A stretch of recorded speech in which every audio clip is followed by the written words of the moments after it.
को खाता इंसान और फिर मरता नहीं है।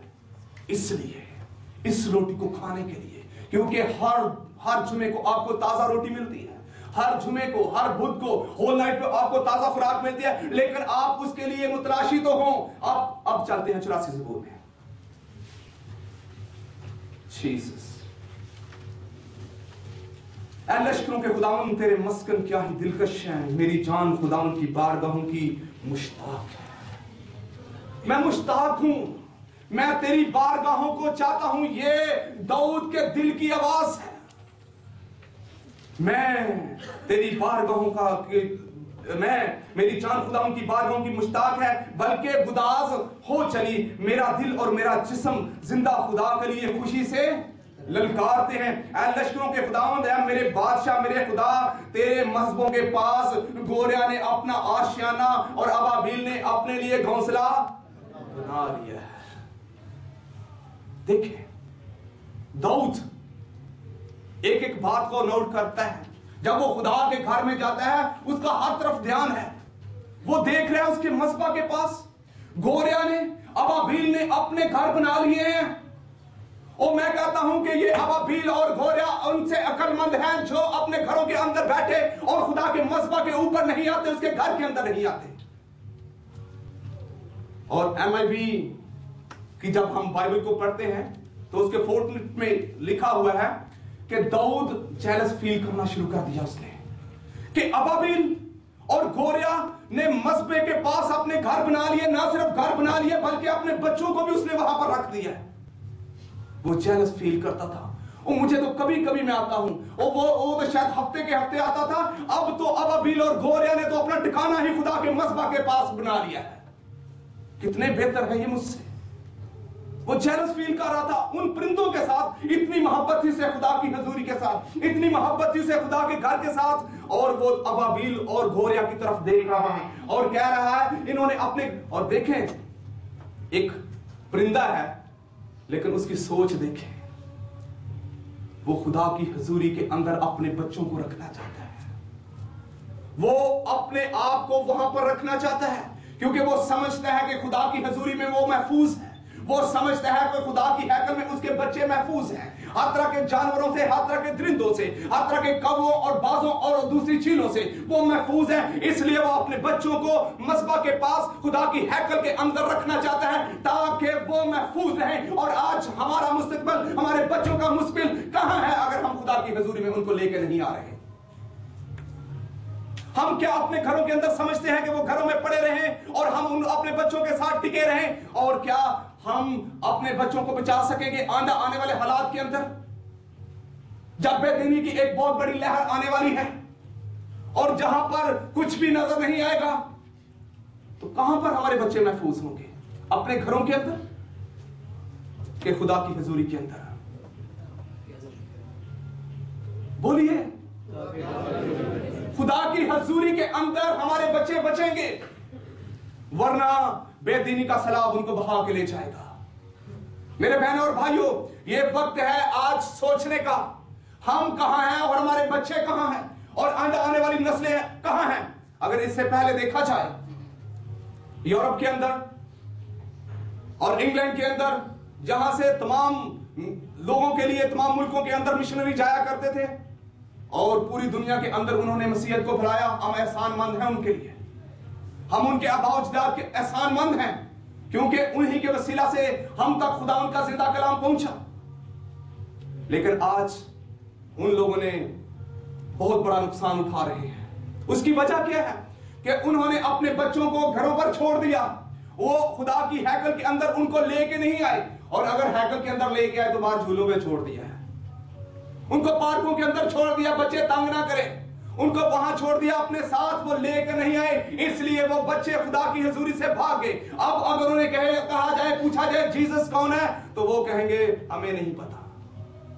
उनकी औलाद, मिशनरियों की औलाद, उन लोगों की जहां से मसीहत तमाम दुनिया के अंदर गई, आज उनको कुछ भी पता नहीं, उनके बच्चों को कुछ भी पता नहीं, उनकी नस्लें तबाह बर्बाद हो रही हैं। क्यों? वो अपने बच्चों को खुदा के घर के अंदर लेके नहीं आए। यहां पर अबाबील और गोरिया ने, कितने अक्लमंद हैं ये जानवर, ये परिंदे कि उन्होंने अपने अपने घोंसले ही खुदा के घर के अंदर बना लिए हैं। उनका आना जाना ही अब खुदा के घर में है। बहुत सारे लोग कहते हैं आप तो बस चर्च और आप घर, आप चर्च और आप लोग सिर्फ चर्च के हैं। मैं समझता हूं कि ये जरूर ऐन खुदा के कलाम के मुताबिक है कि हम चर्च को अपना दूसरा ये घर समझें, हमें ज्यादा वक्त इसके अंदर रहें, क्योंकि खुदा के कलाम के अंदर लिखा है 10वीं आयत 84 ज़बूर 10वीं आयत, क्योंकि तेरी बारगाहों में एक दिन 1000 से 3 घंटे अगर आप खुदा की हजूरी में हैं तो कितने दिन हो जाएंगे? कई दिन, कई दिन, कई दिन, कई साल हो जाएंगे खुदा की हजूरी के अंदर। यह है बरकत खुदा की हजूरी के अंदर। यह खुदा का कलाम सच्चाई का खुलासा है, यह सच्चाई का कलाम है। और कई तो वो जो कई कई दिन, कई कई महीने, कई कई साल खुदा की हजूरी में नहीं आते, और खुदा ने एक वक्त के लिए उन्हें छोड़ दिया। जिस तरह आसिफ देख रहा था, शायद हम भी सोचते हैं उनको क्या फर्क पड़ता है, हम अपने टैक्सी का किराया देते हैं, हम अपनी गाड़ियों का पेट्रोल जाया करते हैं, हम अपना वक्त देते हैं, हमें क्या फायदा? लेकिन मेरे भाइयों और बहनों, हमें बहुत बड़ा फायदा है। खुदा की हजूरी के अंदर हम महफूज हैं, हमारे बच्चे महफूज हैं, हमारा फ्यूचर महफूज है, क्योंकि हम उसके मज़बा के पास हैं जिसके ऊपर आग जलती रहती है। वो हमारे बच्चों को सर्दी से बचाएंगी, गर्माइश मिलेगी, और हमें उसके घर के अंदर जो है वो शफकत मिलेगी। वो हम पर रहम करेगा और हमें बढ़ाएगा, हमें तरक्की देगा, और हमारा फ्यूचर उनसे ज्यादा ताबनाक होगा, हमारे बच्चों का फ्यूचर उनसे ताबनाक होगा, क्योंकि हमने खुदा पर तवक्कुल किया है। खुदा के कलाम में लिखा है खुदावंद फजल और जलाल बख्शेगा, वो रास्त रो से कोई नेमत पास नहीं रखेगा। उनके पास अगर नेमतें हैं, अब वो मादी चीजें हैं तो वो खत्म हो जाने वाली हैं, लेकिन जो हमारे पास है उसको कोई छीन नहीं सकता। हमारे पास हमेशा की जिंदगी है जो किसी और के पास नहीं है। खुदा के घर के अंदर रहने वाले बन जाएं आज, खुदा के घर के अंदर आने वाले लोग बन जाएं, ताकि हम बरकत पर बरकत पाते जाएं, हम बरकत पर बरकत पाते जाएं। ज़बूर 27 उसका 4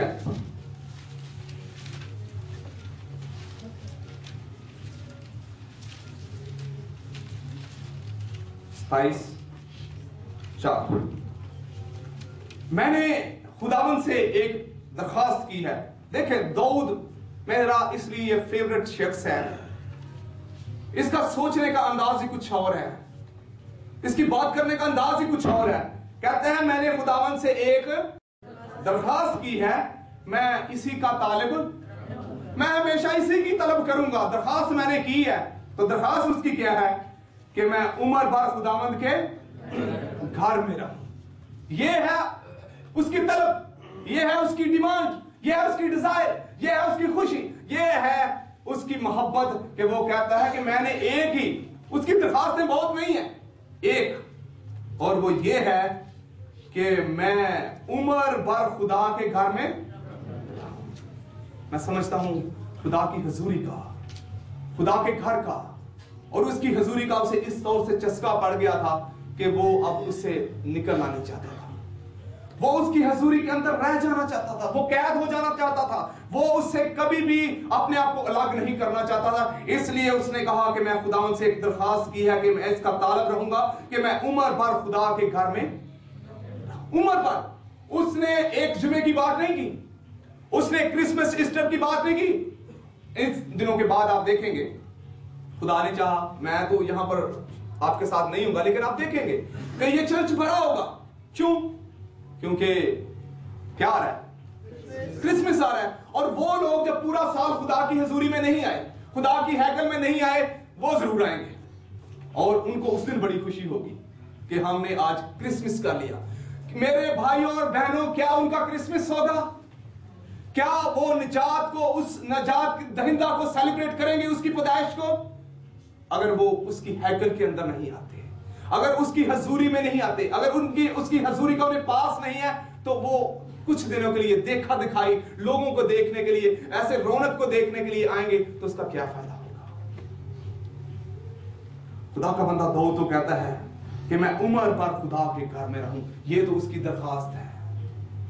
वो तो हसद कर रहा है, वो जेलस हो रहा है अबाबील से, वो तो हसद कर रहा है गोरिया से कि देखे उसने तो अपना घर ही यहां पर बना लिया है। मैं तो फिर कभी आता हूं, थोड़े वक्त के बाद आता हूं, लेकिन इन्होंने तो अपना ठिकाना ही यहां पर कर लिया है।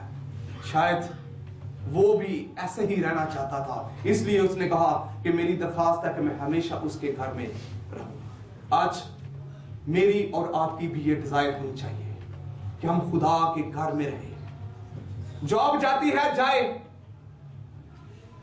बहन भाई नाराज होते हैं हो, कफील नाराज होता है हो, लेकिन हमें जो सबसे बड़ा कफील है, जो कफीलों का कफील है, उसके हजूर में जरूर आए।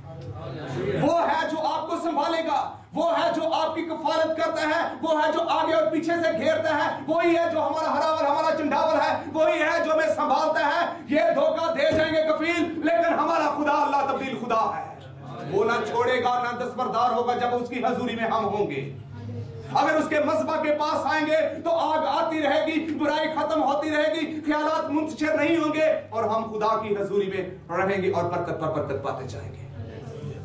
मेरे बहन और भाइयों, जहां हम डंडी मार देते हैं, कभी हम अपने समझते हैं कि हमारे पास वक्त नहीं है, हम रेस्ट कर लें।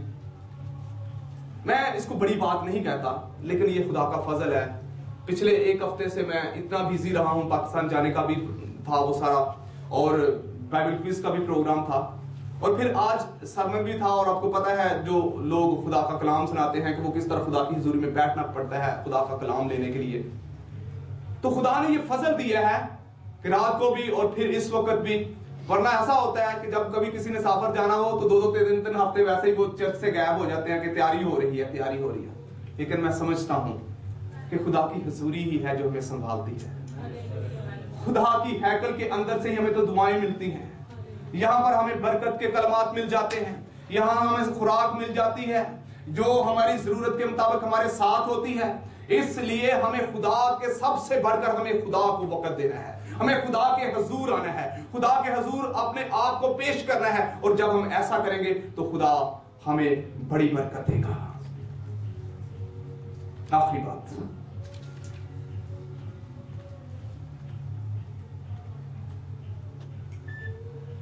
पांचवी आयत 84-5, मुबारक है वो आदमी जिसकी कुव्वत तुझसे है, जिसके दिल में सहून की शाहराएं हैं। वो वादी बका से गुजरकर उसके चश्मों की जगह बना लेते हैं, बल्कि पहली बारिश उसे बरकतों से मामूर करती है। वो ताकत पर ताकत पाते और उनमें से हर एक सहून में खुदा के हजूर हाजिर होता है। अगर हम ताकत पा रहे हैं खुदा के हजूर में हाजिर होने की, तो ये उसकी दी हुई है। वो वादी बुका जहां आंसू होते हैं वो उनसे निकल सकते हैं, और वो निकलने की कुव्वत और कुदरत देता है। वो हमारा खुदा है जिसने कहा कि वो रास रो से कोई नेमत बाज ना रखे। आए अपने पांव पे खड़े हो।